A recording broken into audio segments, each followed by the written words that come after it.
1, 2.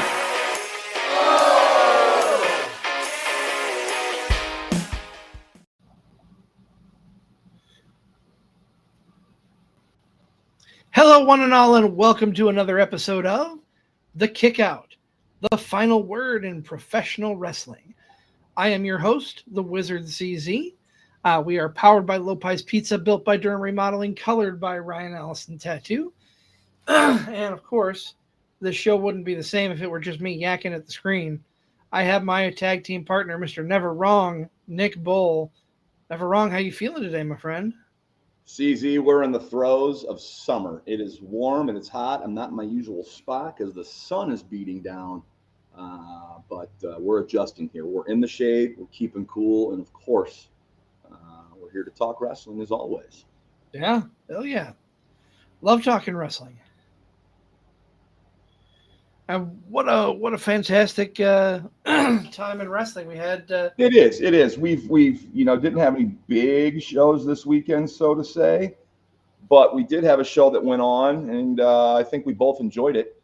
Yeah. But I got to ask you, man, what do you want to talk about, CZ? Man, we gotta talk about that show. We gotta talk about Triplemania, I think, don't you? I think so. lot of good talent on the show. Between Monday Night Raw talent and AAA talent. This was a fun show. I'm pleasantly surprised with certain aspects. We'll get into that. But what was your main takeaway? What is your biggest takeaway from the show? Hey, oftentimes there's multiple things going on in the wrestling universe when it comes to shows. Multiple things on at the same time. Things going on where you could go watch.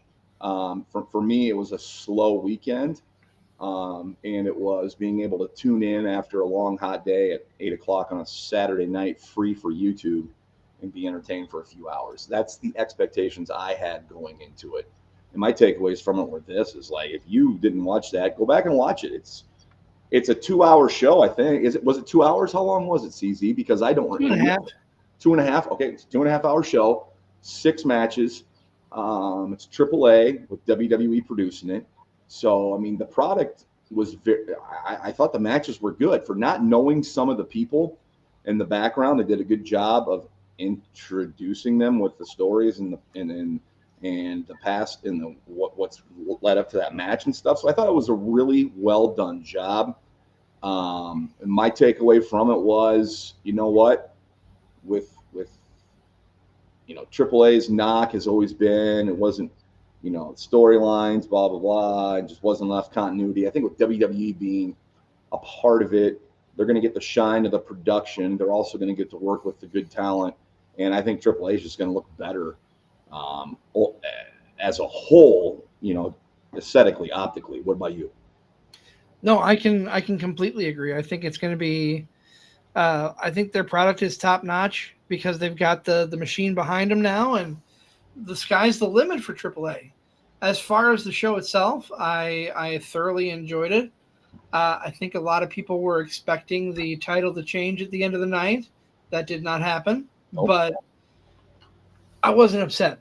I wasn't upset by that. Would I have loved to see Dom have 2 championships? Absolutely. Am I upset that he lost? No, because he didn't take the pin. Or no. Who took the pin?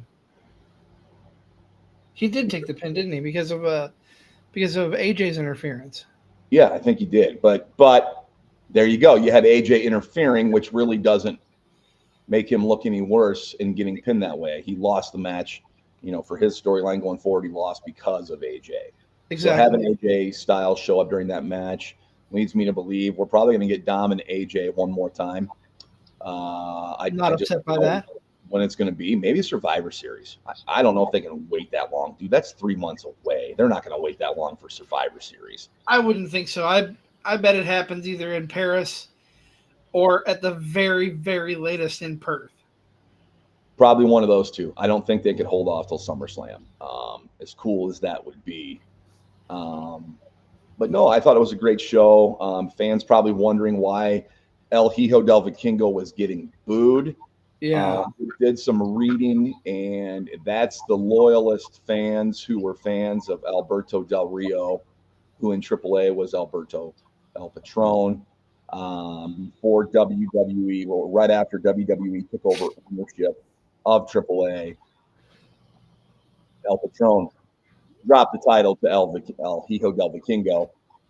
So that's what's going on there.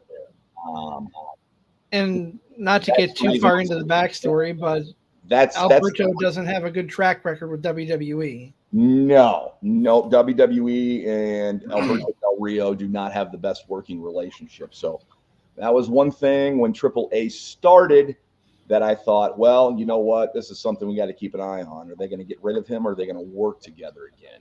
But you know, this didn't have anything to do with the match other than the booing that you heard. Otherwise, Vikingo's the biggest star that AAA has.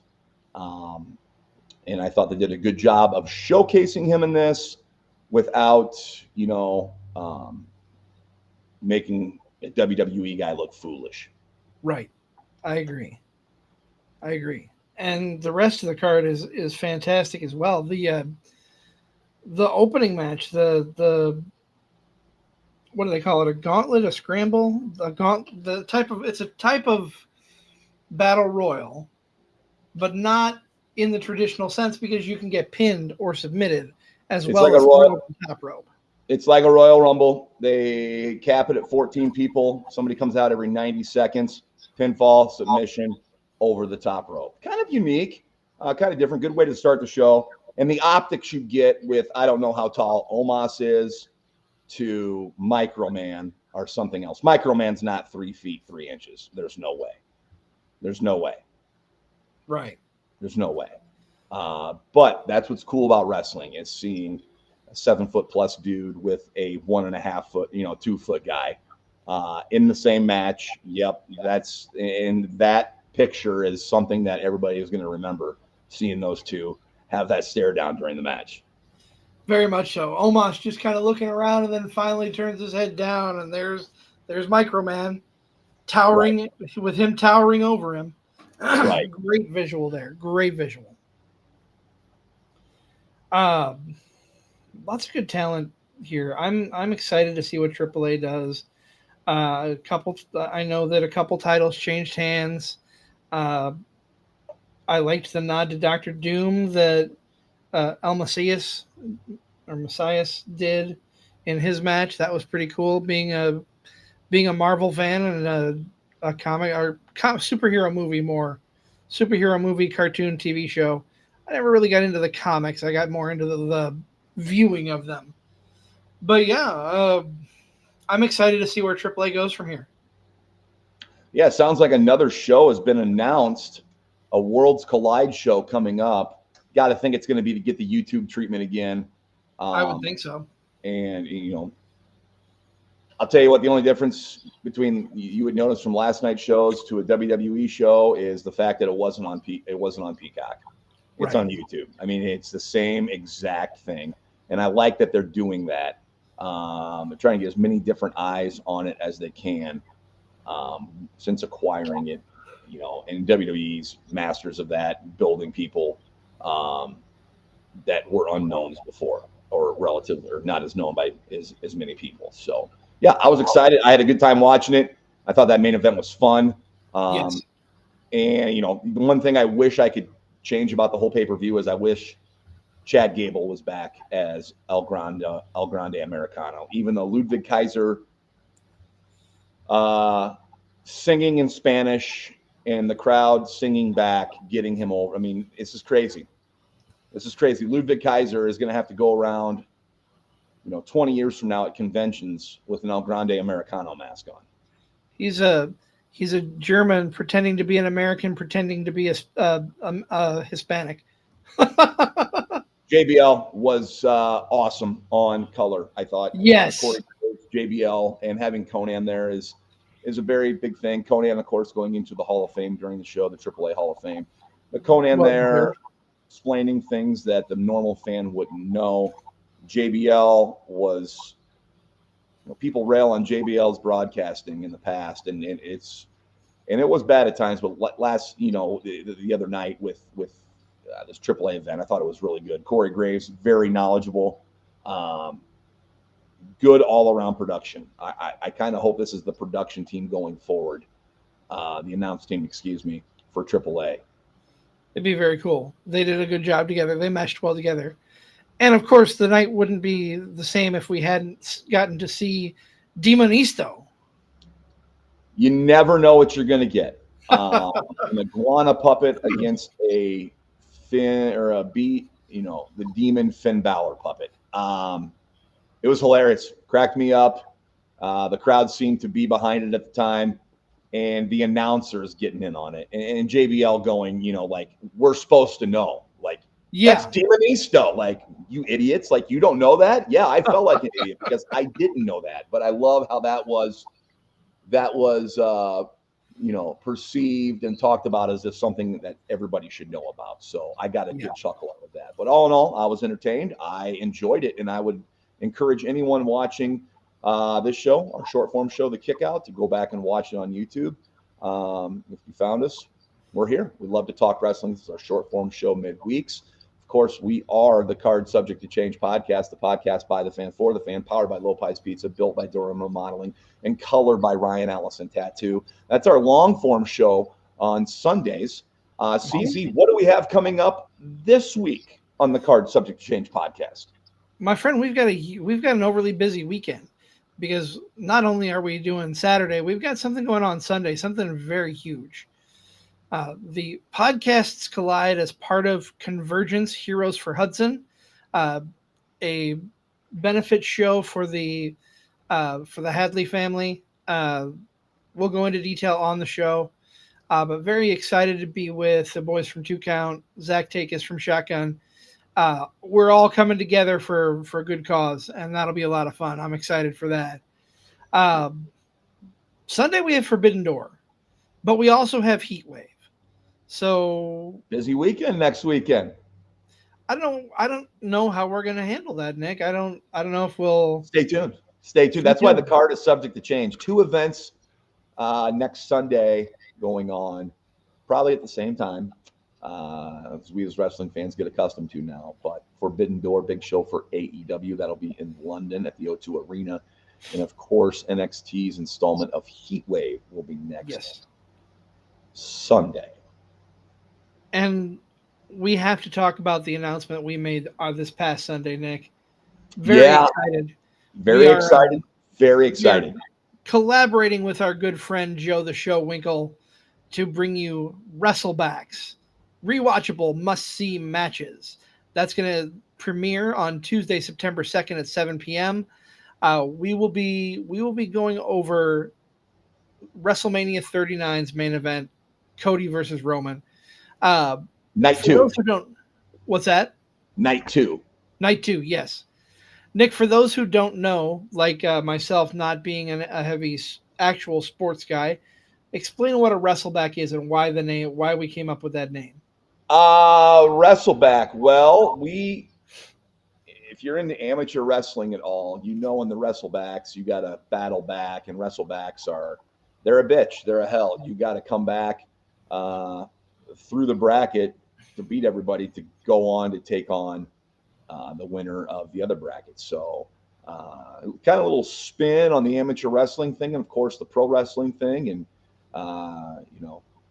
wrestleback. We're going back here and rewatching matches that we think you need to see, and we'll have some fun discussions along the way with these matches, and of course talk about their impact and of course their timeliness. And what better one to throw back than to WrestleMania 39 Night 2. Cody, after winning the Rumble, trying to finish his story. And of course, we're going to go further back than 2 years as as this project gets off the ground. This will be a monthly show with us boys from Card Subject to Change and Joe the Show Winkle over at Burdened by the Bear and the Educated Ignorance podcast. So I'm super excited. Can't wait. Yeah, we're excited. Joe's been on this show numerous times, loves wrestling, and we all kind of wanted to get together and collab on something. This is what we're going to do. Just a monthly podcast. We're not going anywhere. We're not changing times on you. We're just giving you more content at the same great place we have for Card Subject to Change and the Kickout for Frequency's Sake Network. Wrestlebacks, catch it September 2nd. What time? 6 o'clock? 7 o'clock. 7 o'clock. I forgot the time. And of course, we present this at no cost to you. At no extra charge whatsoever. We are for the fan, by the fan, for the fan. On a budget. But we love it. We love it, Nick. We do. This is the short form show. If you love talking pro wrestling, hit us up. He's the Wizard CZ. I am Never Wrong Nick Bull. Long form show, Card Subject to Change on Sundays. Short form, the Kickout on Wednesdays. We love to see you. We love to hear from you. Hit us up. He's at the Wizard CZ. I'm at Nick Bull 55. He is the Wizard CZ. I am Never Wrong Nick Bull. And this has been the Kickout, the final word in professional wrestling.